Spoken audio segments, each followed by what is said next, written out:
Hi, everyone. Pastor Mike Philibert here. I'm going to do something a little different today. I'm going to do a book review. I've already written the book review. It's online on my website, mphilibert.blogspot.com, and I'll put a link in the comments for it in just a minute. But I want to read it to you, and then I want to expand a little bit. So it's all the rage. Almost every news feed and social media venue broadcasts it, some with greater alarm than others. And the glut of press it receives makes it feel like it's happening everywhere, every day, in every neighborhood. It's like a voracious beast that is growing and consuming all in its path. And then there are the pundits and professionals that describe it as a simple, single-item issue that calls for a simple, single-item remedy. And they have the cure-all, fix-all remedy. But the trouble is far more problematic, which means a healthy response will likely be at several levels simultaneously. Into this hazy fog of violence has stepped a new book. Here it is, ready? The Violence Project, How to Stop a Mass Shooting Epidemic by Jillian Peterson, PhD, and who's a professor of criminology and criminal justice at Hamline University, and James Densley, PhD, professor of criminal justice at Metropolitan State University, both in St. Paul, Minnesota.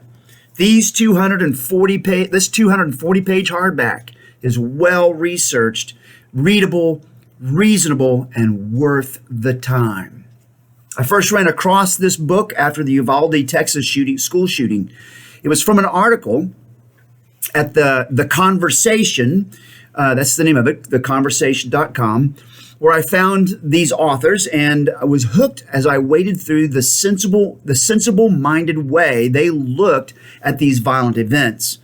Peterson and Densley have compiled as much data and facts as are available on mass shootings in the United States going back to 1966. They used the modern standard of a mass shooting as an event that involved firearms and killed 4 or more people in a public place. At the same time that they wrote the book, or at the time they wrote the book in September of last year, 2021, they found that there had been 172 of these mass shootings in the United States. They then amassed the details in a database, but also interviewed several survivors, living shooters, families of shooters, and so forth. Their findings are not only online at the violenceproject.org, but they're printed out in this volume. They did this not out of an infatuation with violence, but to, quote, understand how we can intervene earlier to prevent mass shootings before they occur, to learn from the patterns that can help us prevent more people from dying, end of quotation. And they squarely hit their target. The authors have found that there is no single problem, but 4 categorical areas, 4 areas, large category areas that accelerate mass shootings. They can't confirm that these 4 areas are causative, but they are clear that they show up too many times to ignore. Put simply, these 4 traits are, number 1, many shooters have experienced childhood abuse and exposure to violence at an early age, frequently by parents.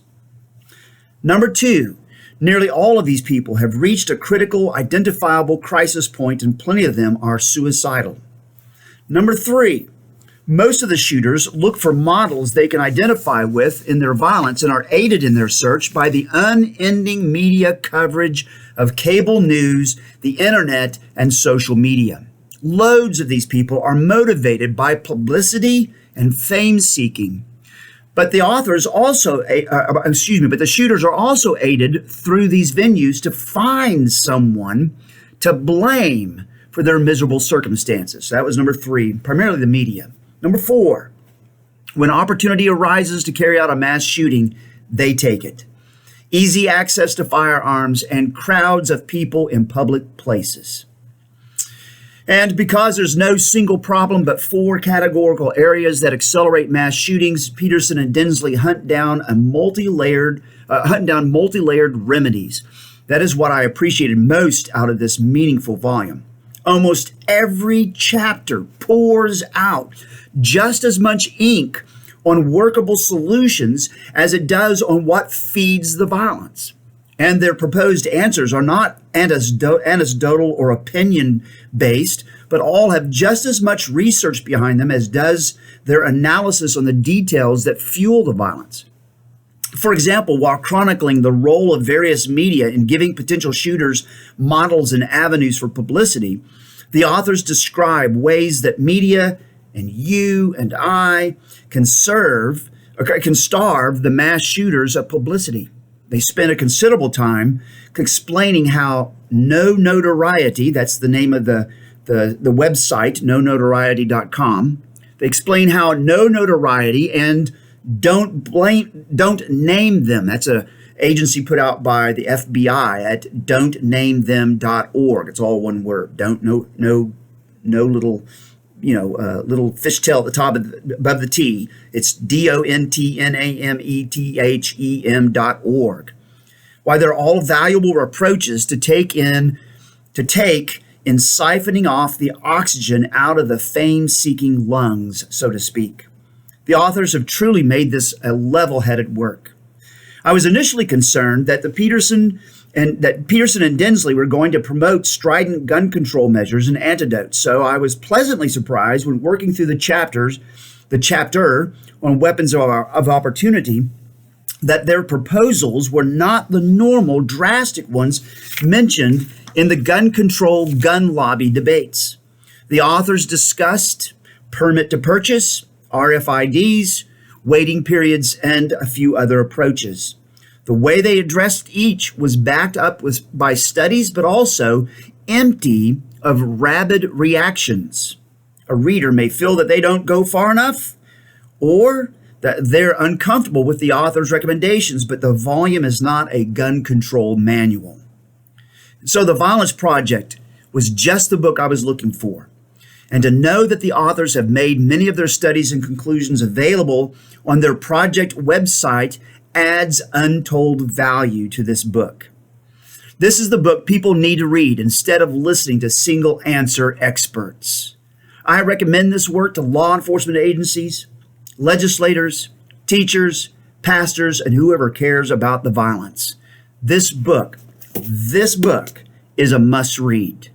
I'm thankful to the publisher. I requested a review copy and they sent it promptly, and they made no demands on me. They gave me no bribes. Darn, no rich dark chocolate. Therefore, my analysis of the manuscript is all my own, and I'm sharing with you freely. So that's my book review, and I'm going to do this very, very quickly. There are lots of little things in here that are very, very helpful, but I appreciate the heavy emphasis, not an overemphasis, but the significantly sturdy emphasis on the role of the media involved in this. I've been saying this for the last couple of years. There's so much research, such as by the Royal United Services Institute and their paper on terrorism and the mass media, if you can see that. And also there was an Australian IZA, Institute of Labor Economics. They had a discussion paper. It was written back in 2018, The Effect of Media Coverage on Mass Shootings. Both of those studies show how both the hate groups or terrorist groups, recruiting numbers go up the more they're in the media, but also show how these mass shooting, murder, suicides come in clusters, and the more reporting, the more it feeds the beast and so forth. I cannot recommend this book enough. I would love to see all of you grab a copy and read it and underline it and use it. There you go. That's my book review plus a little extra. Hope to see you again soon. Bye.